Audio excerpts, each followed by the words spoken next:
สวัสดีมื่อนี้มาพบกับพระสีโหบุญมีสิประเสริฐเส้นเก่าเส้นเคยเนาะพระสู้สิพามาดูมาสมตามทงให้ทงหน้าเนาะบรรยากาศตามทงให้ทงหน้าของบ้านจันเนาะตอนแรกบ้านจันวันที่27/2026ไปเอาบรรยากาศตามทงให้ทงหน้ามาให้ดูให้ชม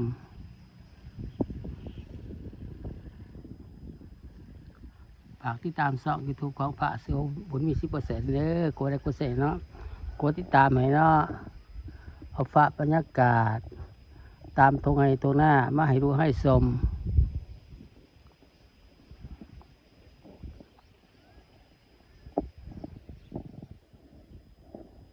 ฝากบรรยากาศตามตรงให้ตรงหน้ามาให้ดูให้ชมบรรยากาศตามตรงให้ตรงหน้ามาให้รู้ให้ชม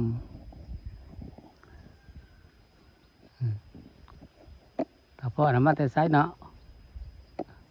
มาแต่ไซว่าหนามาแต่ไซมาแต่หน้างามบ่เขาผมไม่เขาไม่ย่างในกระสอบมาหอยฝากติดตามช่อง YouTube ของพระสีโหบุญมี10%เด้อ FC ดาวไทยและต่างประเทศเนาะขอให้เขาดูเข้าชมช่อง YouTube ของพระสีโหบุญมี10%แน่กดไลค์กดแชร์ให้เนาะกดติดตามให้เด้อเป็นกำลังใจให้พระสีโหบุญมี10%แน่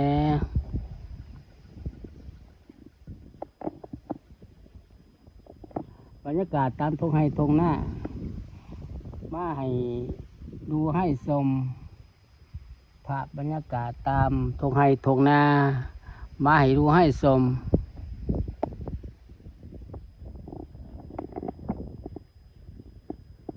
ภาพบรรยากาศตามทงให้ทงนาเนาะมาให้ดูให้ชมฝากติดตามช่อง YouTube ของพระสีโหบุญมี10%เด้อ FC ลาวไทยและต่างประเทศให้กดไลค์กดแชร์เนาะกดติดตามให้แน่ฝากติดตามให้เด้อ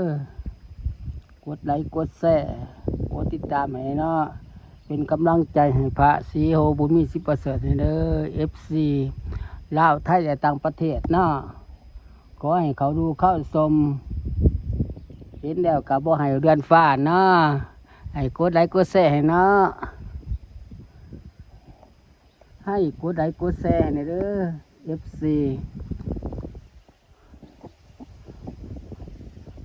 ลาวไทยและต่างประเทศให้เขาดูเขาส้มช่อง YouTube ของพระสีโหบุญมี10%ให้เนาะสร้างช่อง YouTube สร้างช่องใหม่บ่ทันได้ฟาดเนาะให้ได้ฟาดมาไว้เนาะกดติดตามให้เด้อฝากติดตามมาเนี่ย FC ลาวไทยและต่างประเทศขอให้เขาดูเข้าชมช่อง YouTube ของพระสีโหบุญมี10%เนี่ยเป็นกำลังใจให้พระสีโหบุญมี10%เนี่ยเด้อฝากติดตามช่อง YouTube ของพระสีโหบุญมี10%แน่กดไลค์กดแชร์เนาะกดติดตามให้กดไลค์กดแชร์กดติดตามให้เด้อเป็นกำลังใจให้พระสีโหบุญมี10%ให้เนาะ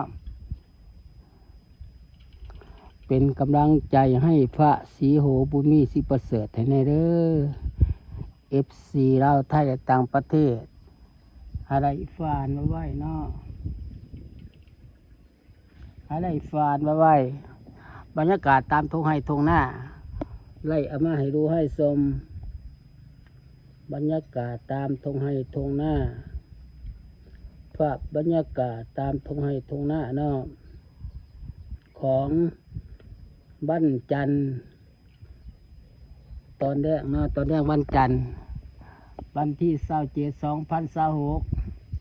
ไล่เอาบรรยากาศตามทงให้ทงหน้ามาให้ดูให้ชม ไล่เอาบรรยากาศตามทงไห้ตรงหน้ามาให้ดูให้ส้ม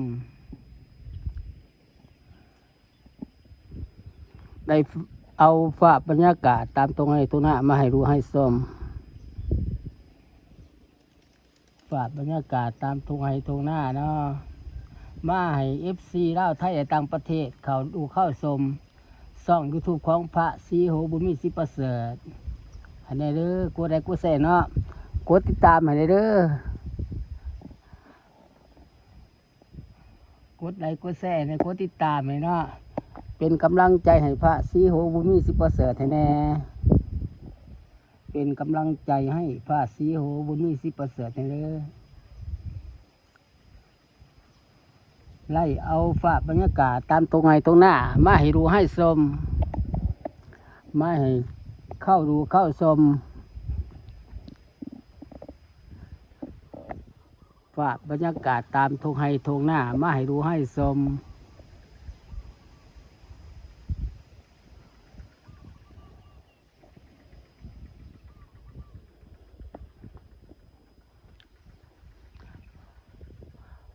อากาศเย็นๆเนาะท้องฟ้าสีมืดครึ้มเนาะ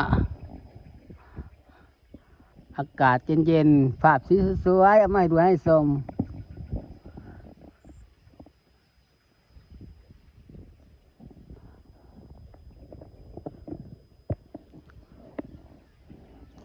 ภาพบรรยากาศตามทงไฮทงหน้า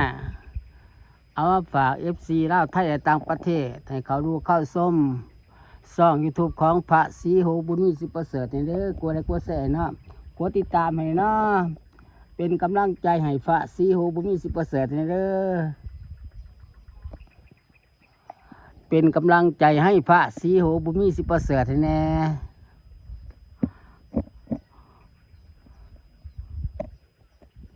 เป็นกำลังใจให้พระศรีโหบุญมีศรีประเสริฐเด้อ FC ดาวไทยและต่างประเทศให้เขาดูเข้าชมช่อง YouTube ของพระศรีโหบุญมีศรีประเสริฐเด้อฝากติดตามให้เนาะเป็นกำลังใจให้พระศรีโหบุญมีศรีประเสริฐแน่กดไลค์กดแชร์เนาะคลิปนี้กับพระสู่โคราชไปก่อนบ๊ายบาย